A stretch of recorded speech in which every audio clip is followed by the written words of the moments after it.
So in just a moment, we're going to welcome our next panel to the stage. And like I said, it's going to explore how cities can turn information into actionable decisions. We're going to go ahead and welcome our moderator, Aylene, to the stage to go ahead and talk about managing urban systems in the new age of data.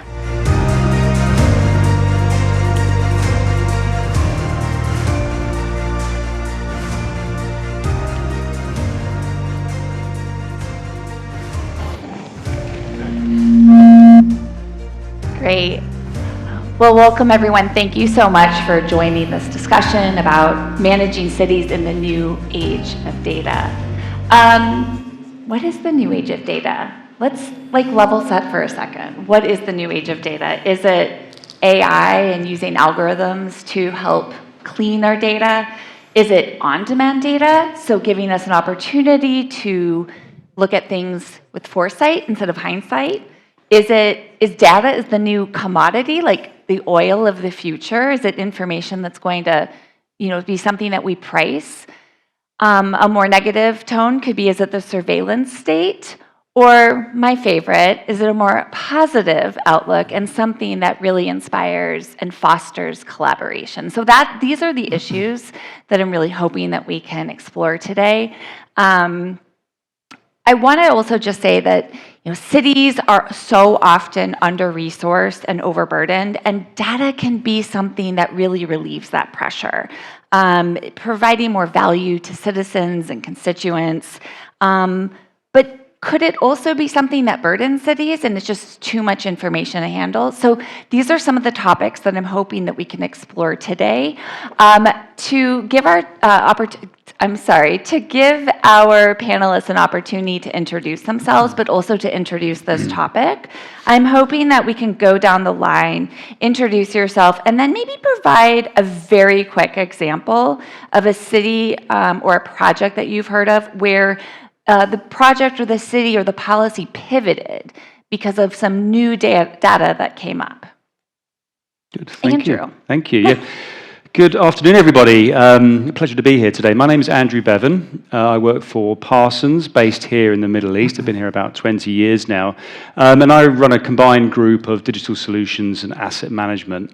Now, Parsons are a large international company. We provide technology services, program management, design. In fact, full life cycle services all the way from strategy, design, PMC, through into operations and maintenance. And for us, we consume vast amounts of data, no matter where you look in that whole life cycle. And just a quick example, if we start at the front of that, the strategy piece, we were recently delivering an autonomous vehicle project, and we were working with one of the city clients here about where should we look at deploying the first pilots for an autonomous vehicle service for the citizens. And we created a multi-criteria analysis to assess the whole city, and we're looking at trip demand and technology maturity, regulatory maturity, and so on.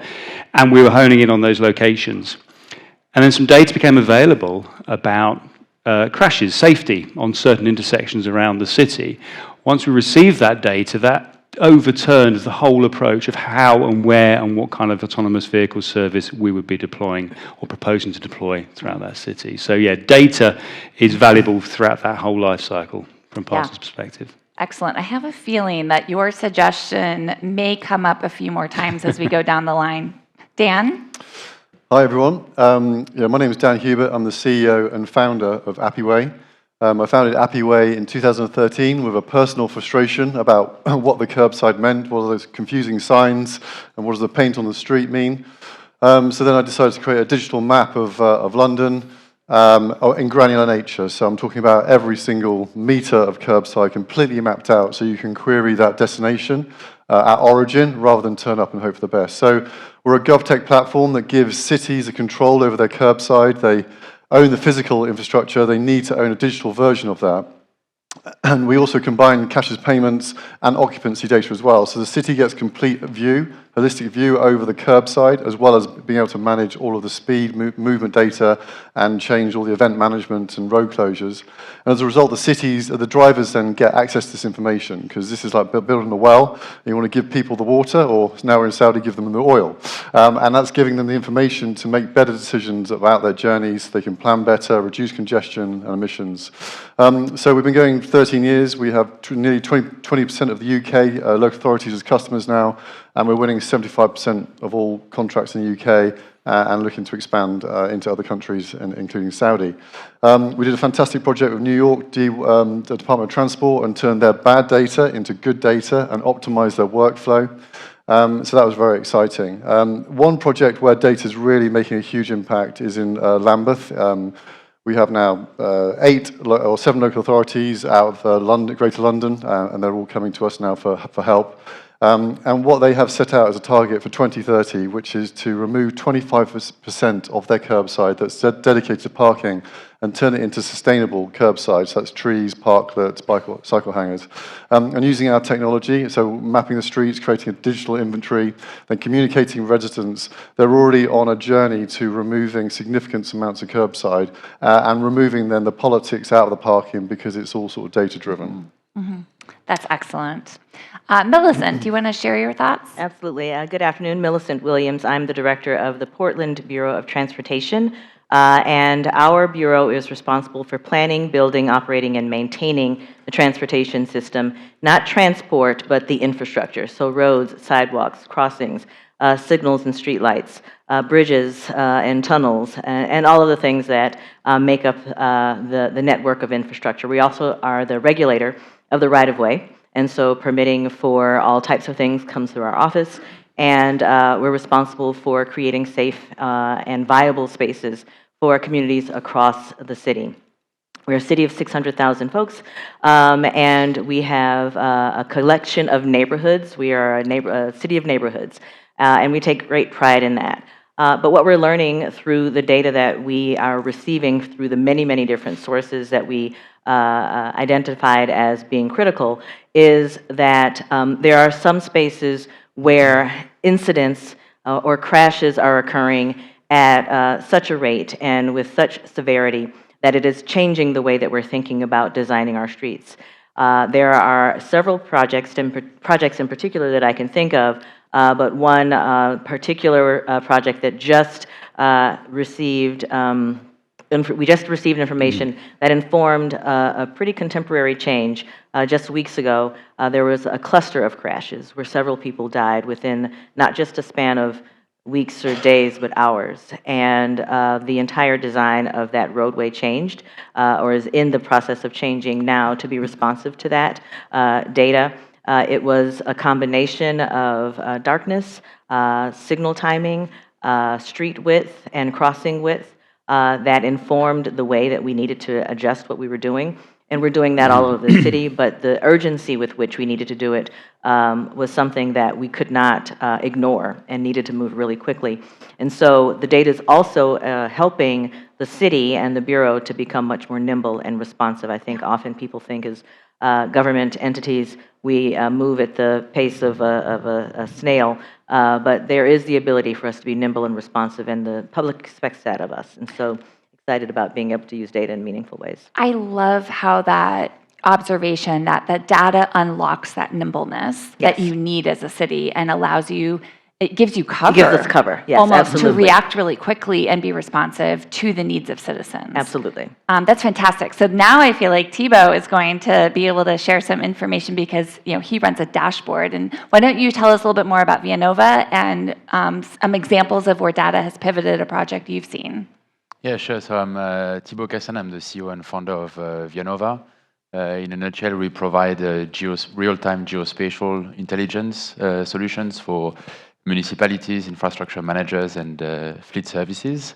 So we leverage connected vehicle data. We talk about data, connected vehicle data, but also IoT data to provide insights on multiple city and transportation challenges. This could be shared mobility regulation. It could be freight, commercial vehicle regulation.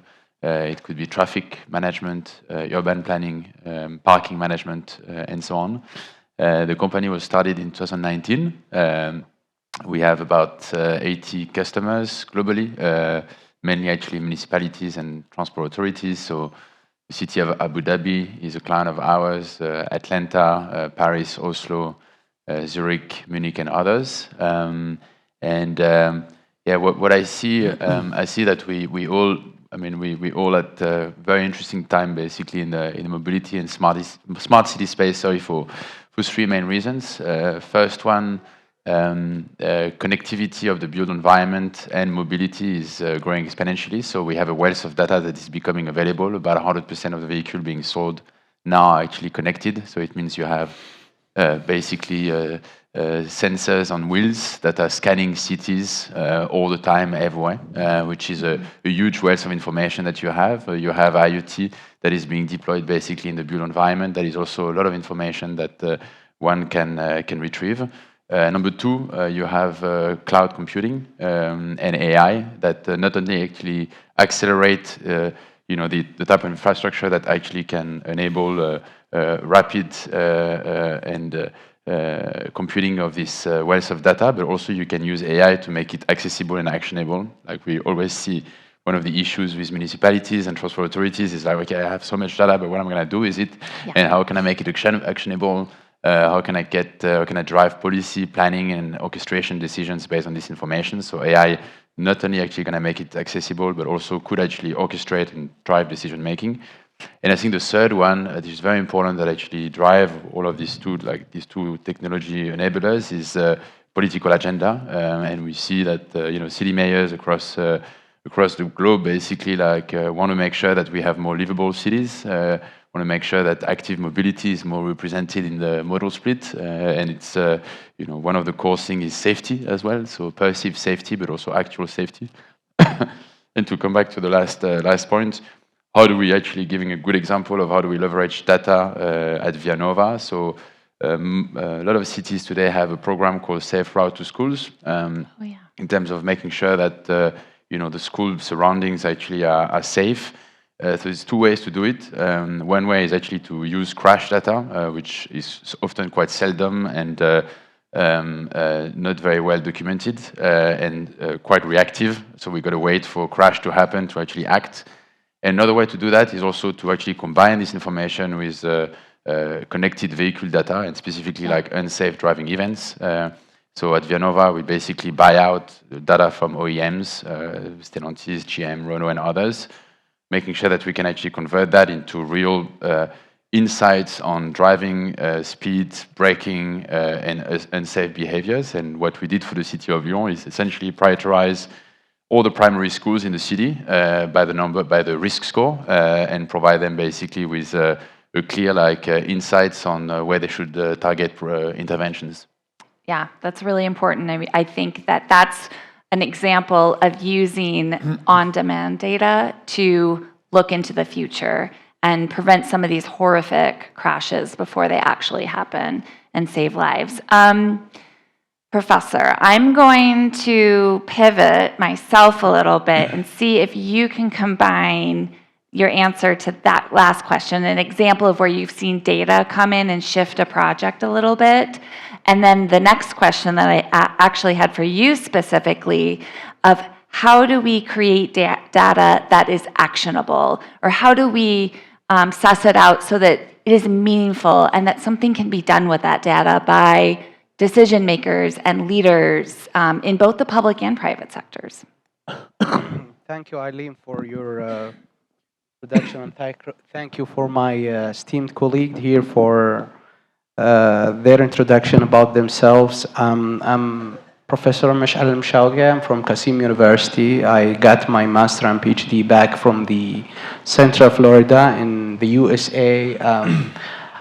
During doing my master and PhD, I have the chance to work in different projects in the USA, back in Florida and Georgia and Utah, implementing different perspective over there.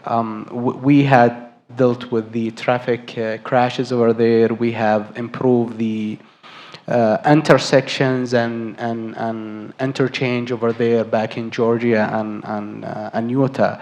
So when I am back in Saudi Arabia, the Saudi vision was just launched and was one of the terms in Saudi vision that launching 5 cognitive cities, and we may all know that cognitive cities means data.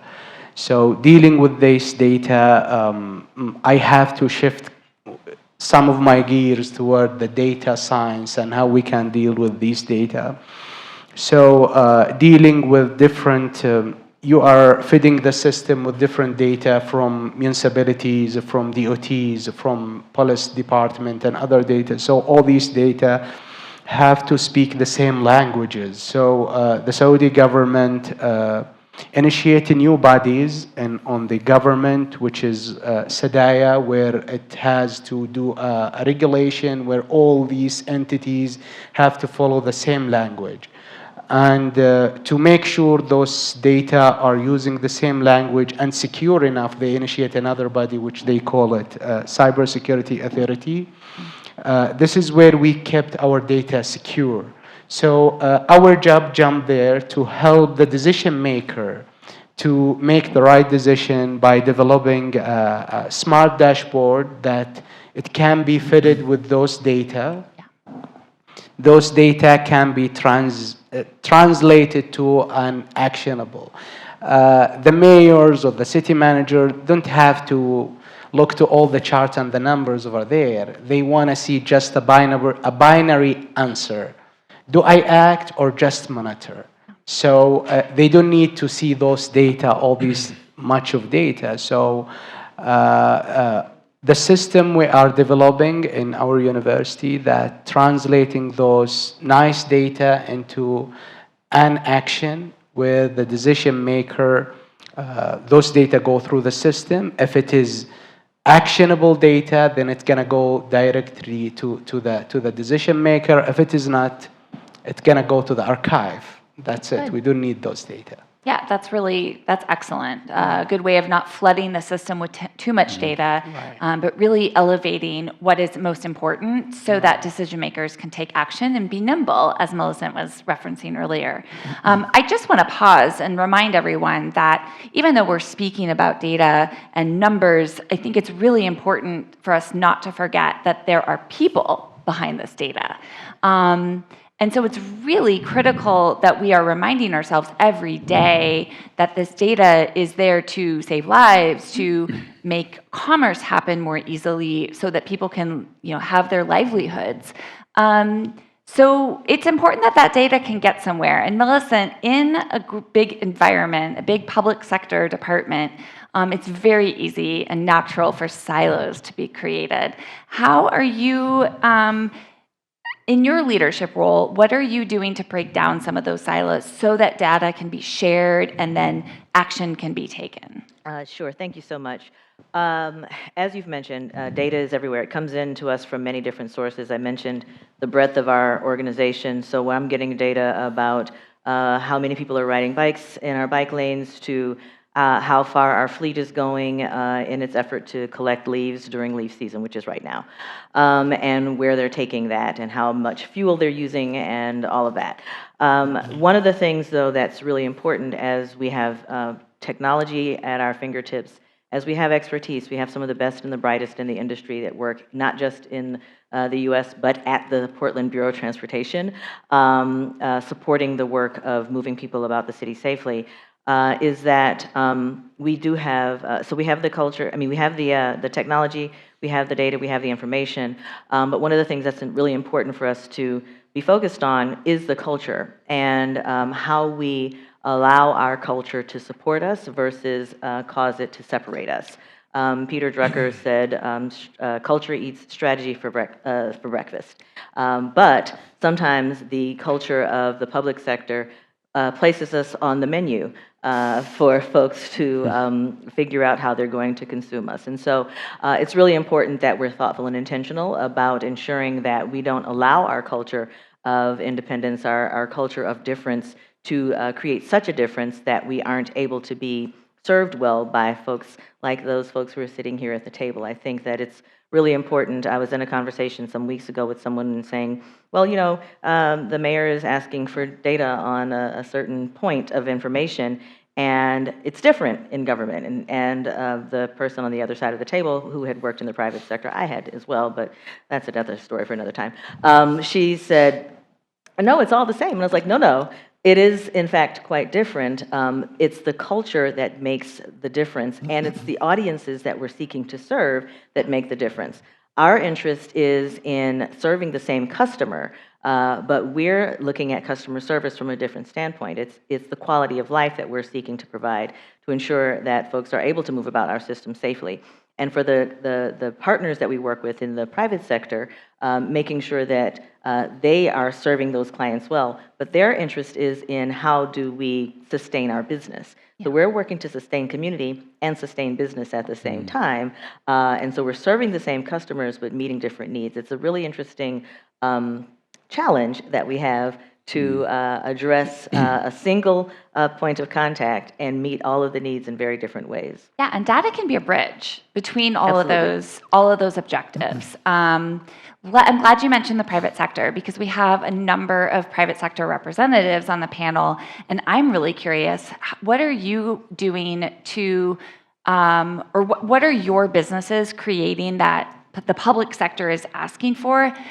But on the other side, what might you be creating that the public sector is not asking for yet, but based on your experience working with a broad number of public sector partners and being able to really feel the momentum in cities across the world, that you're sensing that they're going to need a product pretty soon. So what are you already building that cities are asking for, and what are you building or you want to build that you think the cities will need and will help them achieve their goals?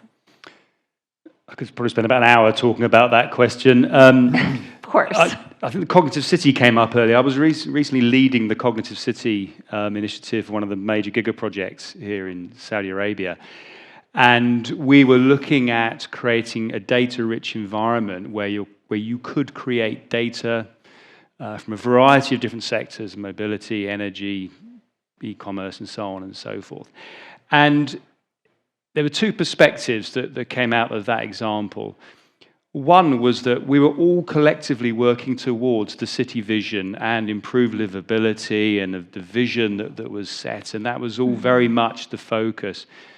The second side of it was a level of protectionism, that the different stakeholders that were being part of this cognitive city were saying, wow, this is my data. I need this data, and I've got revenue to protect, and I've got profit margins to protect, and is there money in this data? And we didn't know the answers to all of that then. But that's just one example. Lots of stakeholder engagement, stakeholder management, and definitely identifying and recognizing the value, the shared value to all of those stakeholders as early as possible really helps with that dialogue and helps with that coordination.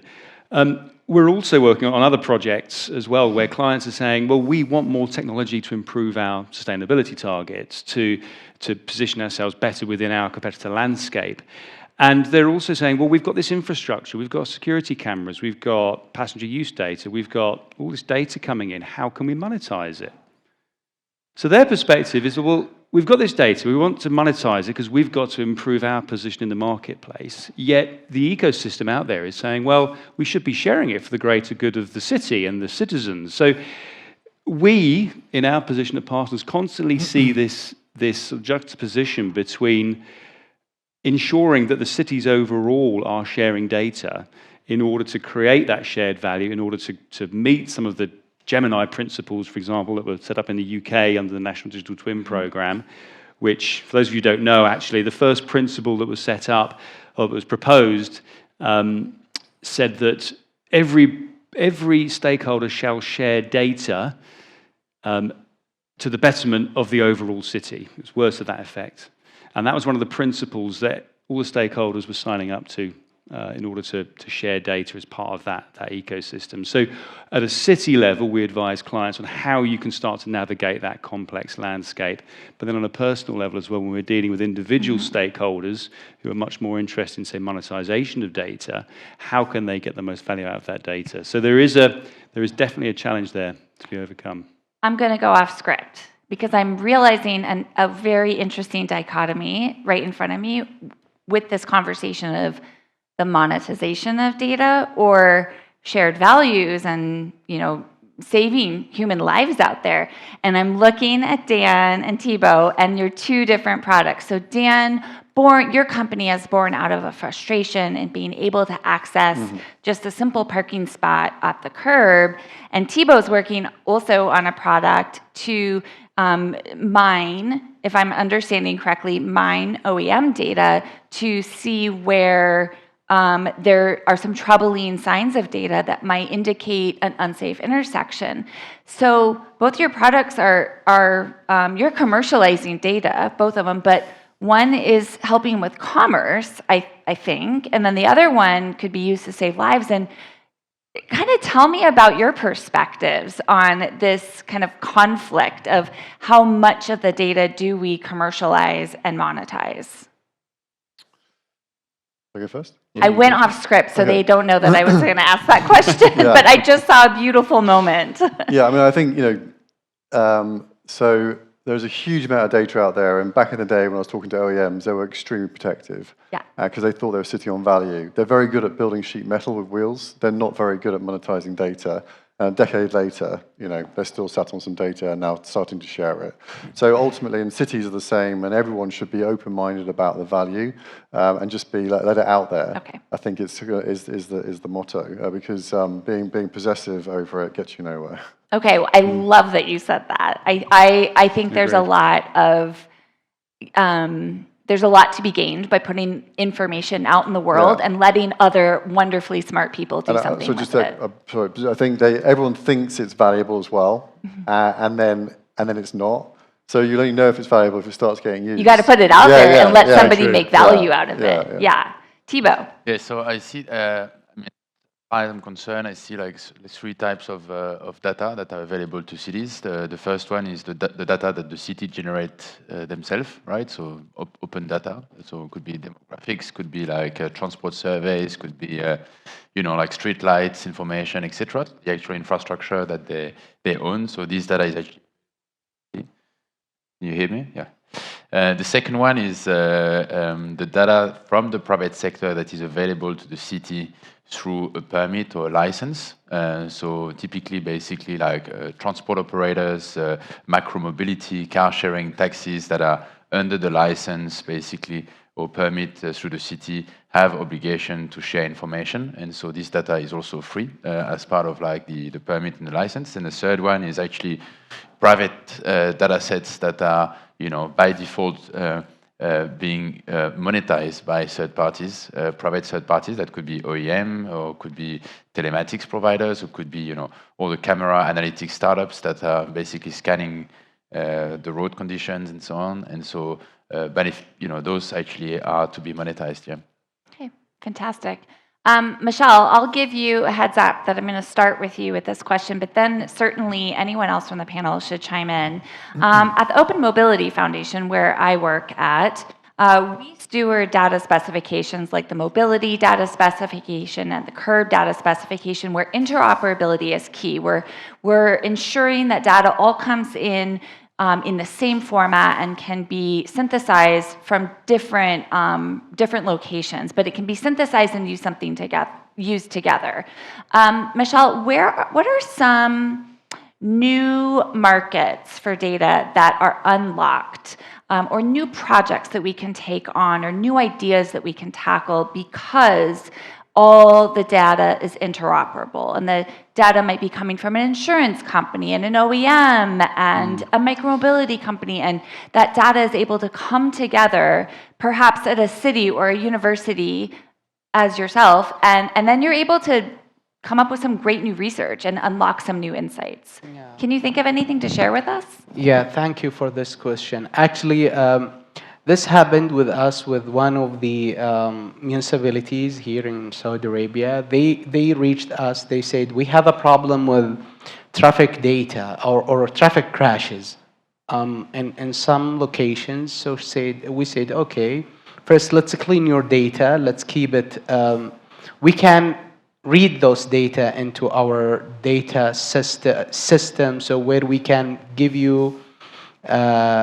those inside data can give you a decision, you can solve the problem. So we get the data, we put on a really smart dashboard, so where we can transfer those data. Nowadays, I believe any dashboard, it shouldn't be just like a traffic data, as we mentioned earlier, the cognitive cities right now fitted with many kind of data, environmental data, IoT data, emergency data, etc. But the good thing that how we can transfer those data into a decision for the decision maker. So if I collect data, let's assume I'm collecting traffic data in Route 1. So, and the decision maker, I told him that today the traffic volume is increased by 10%. Then I always ask him, so what? What I should do? So I should tell him that it is increased by 10%. So. Then that means emergency vehicle will be delayed by 4 minutes. You have to reroute your road there. So this is what the leader is looking for. The data has no meaningful if there is no decision can be there. Just to add here that right now we are trying to link all the SDG, which is the Sustainable Development Goals, which is I think every cognitive city or smart cities right now trying to do, those linking the air quality sensors, all these live cameras available everywhere on the streets, where we can collect all this information, then put it in a nice system. We transfer it into a decision. We can tell them that today the weather has, or that area or neighbor, the CO2 emission is increased by this %. You have due to 1, 2, 3. So you have to make this decision in order to reduce it by next week. Plus that we are trying to, sorry, taking the time, but trying to, instead of being react system, we will do proact. Right now, we are trying to be a predictive system. So where I can predict what's going to happen next week, that this road, based on the historical data, on all the previous data and the live stream coming from the street, we can say that this road, after 1 hour, will be congested. So please, decision maker, make your judgment right now. This is what right now we are doing to be a predictive system more than reactive system. I mean, I think that's one of the most amazing opportunities is being able to shift. Thibault? Yeah, just short, actually, just to bounce back on what you mentioned. So I think, to the question you asked earlier, like what are the cities, or what are we building that the cities are not looking for yet? It's exactly like the bridge between, data on a map to decision making, and even like taking actions on behalf actually of the city manager. And so AI, and specifically the revolution that we have with this technology now, not only actually it makes especially geospatial or transportation software. I don't know if anyone has seen like this kind of software that cities are using today. I mean, it's extremely complicated to utilize, and so now with AI and all the new startups that are coming, you can actually make software extremely easy to use, chatbot-like basically interaction, and also bridge the gap basically by creating, especially with agentic AI, orchestration and workflows that actually can take decisions based on sustainable model split safety goals basically on behalf of the agents or the city manager. Millicent, I bet you have something to add here with Thibault talking about city managers and... I do, and I think given especially the audience that's been here this week, it's important for public servants, especially in leadership, to demonstrate good stewardship of the data. There are a number of people in our communities who are distrustful. You mentioned it at the top of the conversation. They're distrustful of the conversation about what data collection means. What are you going to do with it? How is it going to inform or change my life, both positively or negatively? And often there's a negative connotation to data collection. And I think we have a responsibility and an obligation to ensure that our residents understand that not all data collection efforts are designed to do something nefarious, but rather it's really intended to be supportive and, yes, to get to decisions more quickly and intentionally that can make sure that the investments that we're making with those taxpayer dollars that are coming into the city through whatever sources are being used well. I think there's a trust deficit that we have to work through, especially as it relates to data, what it translates into, how we're using it. In America, there are a number of folks who are huge civil libertarians and are very, very concerned about what is being extracted from data and its personal effect. And so we have, I believe, an obligation and the need, the expectation, and an obligation to really be thoughtful and intentional about how we use it and where we use it. Trust and transparency Absolutely. are really integrated. And I will just mention, and then Dan, I know you want to chime in here. I had a colleague one time who said and advised us, tell them that you're going to do it, tell them when you're doing it, tell them that you did it. And I think with data, that lesson and that mantra is critically important, and it also provides a nice framework to work from when you're trying to leverage data, but remembering the audience that you need to engage with from a stakeholder engagement perspective. Yeah. Dan? Yeah, just in terms of sort of that data and what are we building or looking at, which the people, our customers don't want yet, is one of our investors is MasterCard, and they're sat on an awful lot of data about the transactions from tills, right? They know exactly sort of the frequency and the amounts and the highs and lows. I know when shops open and close because of the till activity and stuff like that. What we're sitting on is granular parking maps and curbside maps of huge networks. You know, we have 40,000 kilometers of Demand.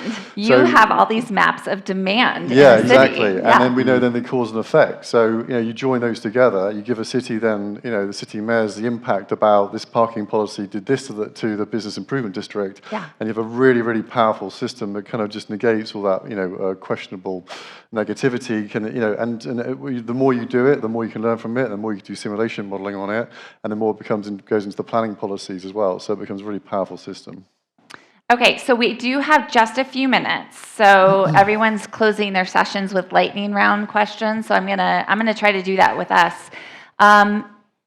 You're gonna be put in front of a mayor, and you're going to have just 10 minutes to convince a mayor to take action. Millicent, this is a little more everyday to you, but maybe not so much for everyone else on the panel. We may convince her. Maybe we'll have Millicent go first, so everyone can.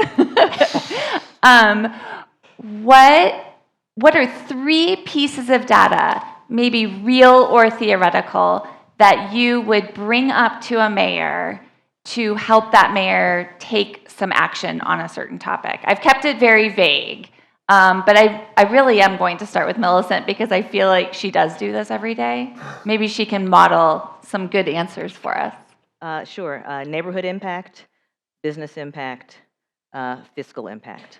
Great. Those are the 3 things. Who wants to go next? I can go here. I would convince her to tell her that I will give you the accurate answer, the least cost, prediction model. That's it. Ooh, I like that.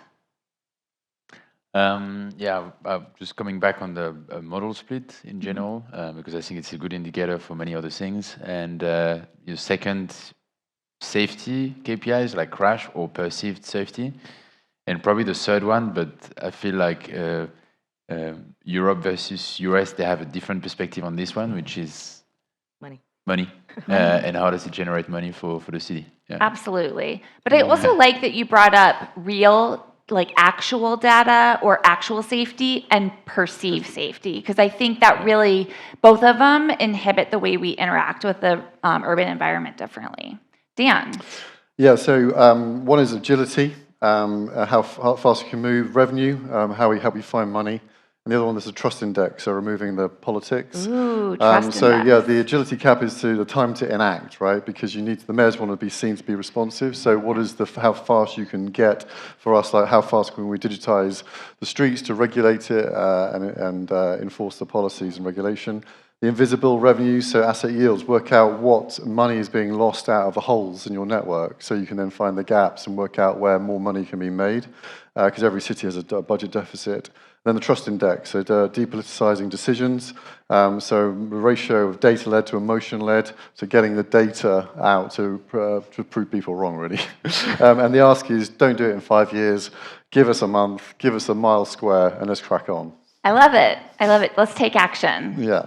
Okay, Andrew, you're going Very to close good. us out. I know, we're actually at time, aren't we? I think it's a fantastic answer. I think it's very complicated for a mayor, though, can I say. So may I suggest we just look at 3 key metrics. First of all, has average journey time improved this year compared to last year? Yes or no? Has our safety metrics improved this year compared to last year? Yes or no? And lastly, has your cost gone down to maintain the mobility system, or has the cost to use the mobility system gone down for the public? And if all 3 of those answers is yes, then there's a much greater likelihood of the mayor being re-voted in next year. That is always So he will take what our action. mayors value the most. Well, thank you so much for this conversation. I think we've really elevated a few topics that come out of data: trust, human beings, and meaning, making sure that we're creating real impact in our cities. So thank you so much.